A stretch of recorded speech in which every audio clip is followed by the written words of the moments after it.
Formula One now crosses the Atlantic to perform on the American continent. The popular island circuit in the middle of St. Lawrence River is one of the fastest of all. Most notable for the fact that it's extremely hard on the brakes, and right away the first chicane ahead of the Virage Senna makes the carbon brake discs really glow. Canada is one of the most difficult tracks on brakes around the year. With this I mean that the force going into the brakes over a race distance are so high that very often in the end of a race there is no more brakes left on the car, so all the material has worn down and we're just on the metal, and so that really is a big problem for many teams. The drivers therefore have to make sure their brakes last for the full race distance of 305 kilometers. For unlike tires, brakes aren't changed at the pit stops.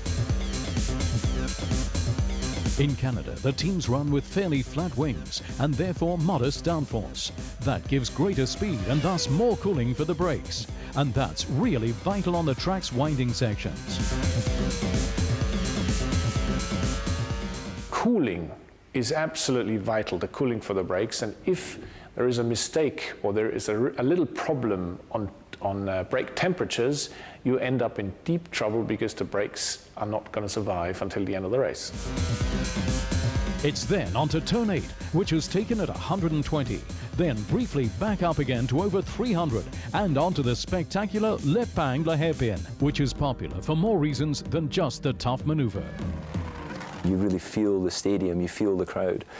And the best way around the hairpin in Canada, of course, is to brake as late as you possibly can and to get on the power as early as you possibly can, and that gives you the quickest way around the corner. It's a good place to overtake as well.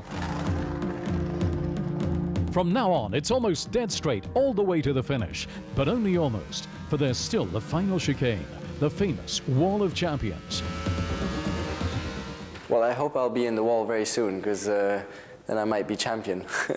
But it's a challenging corner, because it's at the end of a very, very long straight where you're arriving at very high speeds, around 330 kilometers per hour, and you have to brake down into a third gear chicane, which is quite fast, with very high curbs. And if you make the smallest mistake in the first part, you might be catapulted through the second part and then into the wall on the outside.